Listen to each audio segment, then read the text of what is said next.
जय माई की। नमस्कार मित्रों, कुंडली रहस्य ज्ञान चैनल में आपका पुनः स्वागत है।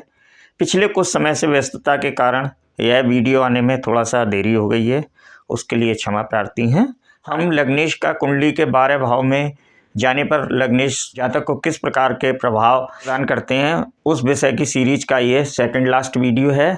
आज हम कुंभ लग्न के बारे में चर्चा करेंगे। कुंभ लग्न में जो लग्नेश शनि होते हैं, तो शनिदेव का कुंडली के 12 भाव में जाने पर जातक को किस प्रकार के फल प्राप्त होंगे, उस पर चर्चा प्रारंभ करते हैं। देखिए, कुंभ लग्न में कुंडली के प्रथम भाव में लिखा होगा 11 नंबर। अब यहाँ 11 आ जाएगा, यानी कि कुंभ राशि। यहाँ पर मीन, यहाँ मेष, यहाँ वृषभ, मिथुन, कर्क, सिंह, कन्या, तुला, वृश्चिक, धनु और मकर। अब लग्न हो गई कुंभ और लग्नेश हो गए शनिदेव। अब यदि शनिदेव कुंडली के प्रथम भाव में ही लग्न स्थान में ही विराजमान हो जाए, मान लीजिए शनिदेव किसी कुंडली के लग्न स्थान में विराजमान है, तो जातक को किस प्रकार के फल प्राप्त होंगे। अब देखिए, शनिदेव को 2 राशियों का स्वामित्व प्राप्त है, एक मकर राशि, दूसरी कुंभ राशि, जिसमें कुंभ राशि जो है वो शनिदेव की मूल त्रिकोण राशि यानी प्रधान राशि होती है। अब शनिदेव जहाँ पर भी जाते हैं वहाँ पर वृद्धि करते हैं, तो ऐसे में लग्न स्थान में जाने पर जातक के स्वास्थ्य में वृद्धि करेंगे, जातक को सभी प्रकार के सुखों में वृद्धि करेंगे, मान सम्मान में वृद्धि होगी, और यह सब स्थायी रूप से होगी। यह नहीं कि एकदम आई और चली गई। यहाँ से पंचम दृष्टि कुंडली के पंचम भाव पे जाएगी, संतान अच्छी प्राप्त होगी, शिक्षा भी बहुत अच्छी यहाँ पर होगी। सप्तम दृष्टि वैवाहिक स्थान पर जाएगी, तो विवाह के लिए भी स्थितियां उत्तम रहेंगी, और नवम दृष्टि भाग्य के लिए, यानी जातक को भाग्य का भी साथ प्राप्त होगा। तो कुल मिला के कुंभ लग्न में शनिदेव का लग्न स्थान में जाना अति शुभ फल जातक को प्रदान करता है। अब यदि शनिदेव कुंडली के द्वितीय भाव में विराजमान हो जाएं, अब यहाँ पर राशि आ गई मीन राशि, और मीन राशि के स्वामी होते हैं गुरु बृहस्पति देव। तो गुरु बृहस्पति देव वैसे तो शत्रु का भाव है, लेकिन गुरु बृहस्पति देव की राशि में जाने पर शनिदेव बहुत ज़्यादा हानि नहीं करते हैं। तो ऐसे में क्या होगा, जातक का धन संचय करने में रुचि होगी, जातक धन संचय भी करेगा, कुटुंब का उसको सहयोग प्राप्त होगा। लेकिन शनिदेव जो हैं, इनको पाप या क्रूर ग्रह के श्रेणी में रखा जाता है। तो ऐसे में क्या होगा कि शनिदेव के द्वितीय भाव में जाने पर जातक की वाणी थोड़ी कठोर हो जाएगी, और वाणी के कारण ही जातक को कभी कभी समस्याओं का सामना करना पड़ सकता है। अन्यथा की स्थिति में शनिदेव का कुंडली के द्वितीय भाव में जाने पर भी जातक को बहुत ज़्यादा कोई हानि नहीं होती और शुभ फल प्राप्त होते हैं।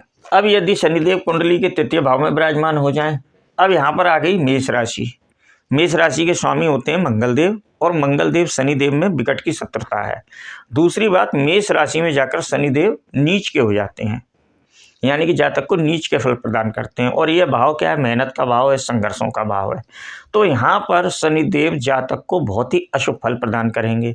जातक के जीवन में कोई भी कार्य सरलता से उसको प्राप्त नहीं होगा। अत्यधिक मेहनत करने के बाद उसको हर एक कार्य में सफलता मिलेगी। शारीरिक परिश्रम उसका बहुत ज़्यादा बढ़ जाएगा, और यहाँ पर छोटे भाई बहन के सुखों में भी शनिदेव कमी प्रदान करते हैं। अब बात करते हैं कुंडली के चतुर्थ भाव की। यदि शनिदेव कुंडली के चतुर्थ भाव में विराजमान हो जाए, अब देखिए, यहाँ पर कुंभ लग्न और यहाँ पर आ गई वृषभ राशि। अब वृषभ राशि के स्वामी होते हैं शुक्रदेव, और शुक्रदेव और शनिदेव आपस में परम मित्र भी हैं, और चतुर्थ भाव के शुक्रदेव कारक ग्रह भी होते हैं। तो ऐसे में यहाँ पर शनिदेव जातक को बहुत ही शुभ फल प्रदान करेंगे। यहाँ पर माता का, भवन का, भूमि का, परिवार का, सब प्रकार के सुख जातक को अत्यधिक मात्रा में मिलेंगे, स्थायी रूप से मिलेंगे। ये नहीं है कि आया और बहुत जल्दी वह सुख उसके जीवन से चले गए। वाहन बड़ा मिलेगा, मकान बड़ा मिलेगा।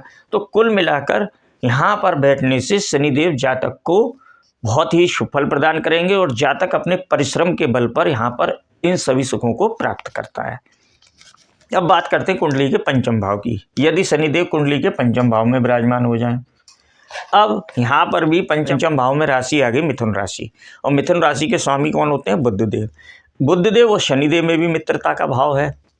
अब यह जो भाव होता है पंचम भाव, यह शिक्षा का है, संतान का भाव है, प्रेम संबंधों का भाव है, और शेयर मार्केट का भाव है। तो यहाँ पर बैठने से मित्र की राशि में बैठने से शनिदेव जातक की शिक्षा बहुत अच्छी करते हैं, संतान सुख में वृद्धि करते हैं। थोड़ा प्रेम संबंधों में यहाँ पे आसानी से सफलता प्राप्त नहीं होती है और शेयर मार्केट में भी सफलता प्राप्त होती है।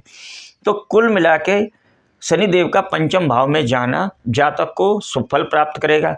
अब यहाँ से तीसरी दृष्टि से सप्तम भाव को देखेंगे तो विवाह में भी बहुत ज़्यादा दिक्कतें नहीं होती हैं। सप्तम दृष्टि से आय भाव को देखेंगे, आय में वृद्धि कराएंगे। दसम दृष्टि से धन भाव को देखेंगे तो धन में भी वृद्धि होगी और धन संचय भी जातक कर लेता है। अब बात करते हैं कुंडली के छठे भाव की। यदि शनिदेव कुंडली के छठे भाव में विराजमान हो जाएं, अब स्थितियां फिर से भिन्न हो जाएंगी। देखिए, एक तो छठा भाव रोग ऋण शत्रुओं का भाव है, त्रिक भाव में गिना जाता है, बहुत ही शुभ भाव नहीं होता। और यहाँ पर राशि आ गई चंद्रदेव की कर्क राशि, और शनिदेव और चंद्रदेव में विकट की शत्रुता है, एक दूसरे को परम शत्रु मानते हैं। तो ऐसी स्थिति में यहाँ पर जातक को क्या होगा, उसके शत्रु बढ़ जाएंगे, उसको लोन बहुत बड़ा लेना पड़ जाएगा, उसको छोटी छोटी जो बीमारियां होती हैं वह समय समय पर आती रहेंगी, बात रोग बढ़ जाएंगे। और ऐसी स्थिति में यहाँ पर एक तो रत्न धारण नहीं करने चाहिए और छोटी छोटी जो समस्याएं होती हैं उसका जातक को सामना करना ही पड़ेगा। अब बात करते हैं कुंडली के सप्तम भाव की। यदि शनिदेव कुंडली के सप्तम भाव में विराजमान हो जाए, अब देखिए सप्तम भाव में राशि आ गई सिंह राशि। सिंह राशि के स्वामी होते हैं सूर्यदेव, और सूर्यदेव में शनिदेव में आपस में शत्रुता का भाव है। लेकिन क्या हुआ, शनिदेव यहाँ से सप्तम दृष्टि से लग्न स्थान को देखेंगे और लग्न के स्वामी हैं, तो ऐसे में स्वास्थ्य में वृद्धि कर देंगे, सुखों में जातक की वृद्धि कर देंगे, और यहाँ पर पार्टनरशिप में भी कोई बहुत ज़्यादा उसको दिक्कतें नहीं होंगी। लेकिन क्या होगा कि जो शनिदेव का एक मूल जो स्वभाव है, वह स्वभाव और राशि के जो स्वामी हैं उनके स्वभाव में भिन्नता होने के कारण वैवाहिक जीवन में क्या होगा, मतभेद होते रहते हैं, विचारों को लेकर जो है थोड़ी समस्या उत्पन्न हो जाती है। अन्यथा की स्थिति में यहाँ से 1, 2, 3 तीसरी दृष्टि से भाग्य स्थान को देखेंगे, भाग्य में भी वृद्धि करेंगे। सप्तम दृष्टि से लग्न स्थान के लिए बहुत बढ़िया है। 8, 9, 10 और दसम दृष्टि से वह चतुर्थ भाव के सुखों में वृद्धि जातक को करते हैं। अब बात करते हैं कुंडली के अष्टम भाव की। यदि शनिदेव कुंडली के अष्टम भाव में विराजमान हो जाए, अब यह भाव भी त्रिक भाव है, दुखों का भाव है, कष्टों का भाव है और संघर्षों का भाव है, और लग्नेश खुद क्या अष्टम भाव में आ गए। तो यहाँ पर आने से जातक के जीवन में बार बार कष्ट आने लगते हैं। कोई भी कार्य करेगा तो उसमें आसानी से उसको सफलता प्राप्त नहीं होती है। जीवन में संघर्ष बहुत ज़्यादा बढ़ जाते हैं। निरंतर कोई ना कोई दुख, कोई ना कोई समस्या, कोई ना कोई परेशानी उसके जीवन में निरंतर बनी रहती है। हाँ, पर शनिदेव का केवल एक जो शुभ फल प्राप्त होता है वह यह है कि जातक को आयु अच्छी प्रदान करते हैं, लंबी प्रदान करते हैं। अब बात करते हैं कुंडली के नवम भाव की। यदि कुंभ लग्न में शनिदेव कुंडली के नवम भाव में विराजमान हो जाए, अब देखिए यहाँ पे राशि आ गई तुला, जिसके स्वामी होते हैं शुक्रदेव। जैसा कि यहाँ पे भी बताया था कि शुक्रदेव शनिदेव परम मित्र है, और यहाँ पर आकर शनिदेव अपने उच्च के फल जातक को प्रदान करते हैं।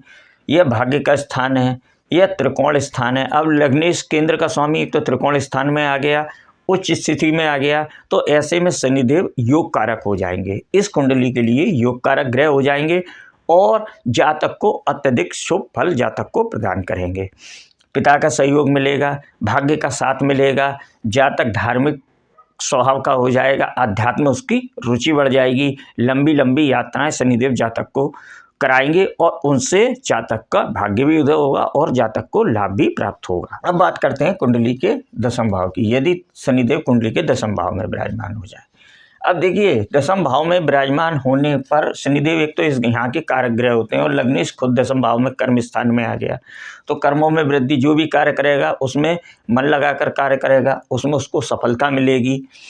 सप्तम दृष्टि से चतुर्थ भाव को देखेंगे, जातक अपने कर्म करके सभी चतुर्थ भाव के सुखों को अपने बलबूते पर अर्जित करेगा। और यहाँ से दसम दृष्टि से वैवाहिक स्थान को देखेंगे, तो कुल मिलाकर यहाँ पर कार्य क्षेत्र के लिए स्थिति बहुत ही ज़्यादा शुभ होती है, और शनिदेव यहाँ पर स्थायी कार्य देते हैं। जातक मन लगाकर कार्य करता है और यहाँ पर जातक को बहुत अधिक सफलता प्राप्त होती है। अब बात करते हैं कुंडली के एकादश भाव की। एकादश भाव में राशि आ गई धनु राशि, और धनु राशि के स्वामी होते हैं गुरु बृहस्पति देव। अब गुरु बृहस्पति देव की राशि में जाके समफली प्रदान करेंगे, तो यहाँ पर बड़े भाई बहनों के सुखों में वृद्धि हो जाएगी, मित्रों के सुखों में वृद्धि हो जाएगी। यहाँ पर तीसरी दृष्टि से लग्न को देखेंगे, लग्न को लाभ होगा, यानी स्वास्थ्य अच्छा रहेगा, मान सम्मान में वृद्धि होगी, इनकम के स्रोत स्थायी हो जाएंगे। तो कुल मिला के एकादश भाव में जाने पर भी शनिदेव जातक को शुभ फल प्रदान करते हैं और अच्छी स्थिति शनिदेव की यहाँ पर भी रहती है। यदि शनिदेव कुंडली के द्वादश भाव में विराजमान हो जाएं, और देखिए जैसा कि प्रारंभ में ही वीडियो के बताया गया था कि शनिदेव को 2 राशियों का स्वामित्व प्राप्त है, मकर राशि का और कुंभ राशि का। अब मकर राशि शनिदेव की स्वयं की राशि है, लेकिन उसके बाद भी यहाँ पर क्या हुआ, लग्नेश अपने से द्वादश चला गया, अपने से 12वें स्थान में चला गया, खर्चे के स्थान में चला गया, हानि के स्थान में चला गया। तो ऐसे में जातक के खर्च बहुत बढ़ जाते हैं।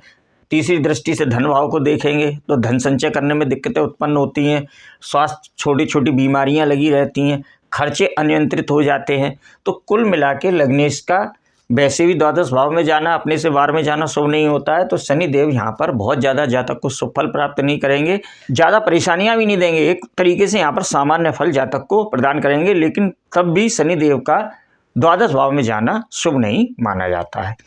तो मित्रों, आज हमने कुंभ लग्न के स्वामी लग्नेश शनिदेव का कुंडली के 12 भाव में जाने पर जातक को किस प्रकार के फल प्राप्त होंगे उस विषय पर चर्चा की। इस सीरीज की अंतिम वीडियो में हम मीन लग्न पे चर्चा करेंगे। यदि मेरे द्वारा दी गई जानकारी आपको पसंद आई हो तो वीडियो को लाइक कीजिएगा, वीडियो को शेयर कीजिएगा, चैनल को सब्सक्राइब कीजिएगा। नमस्कार।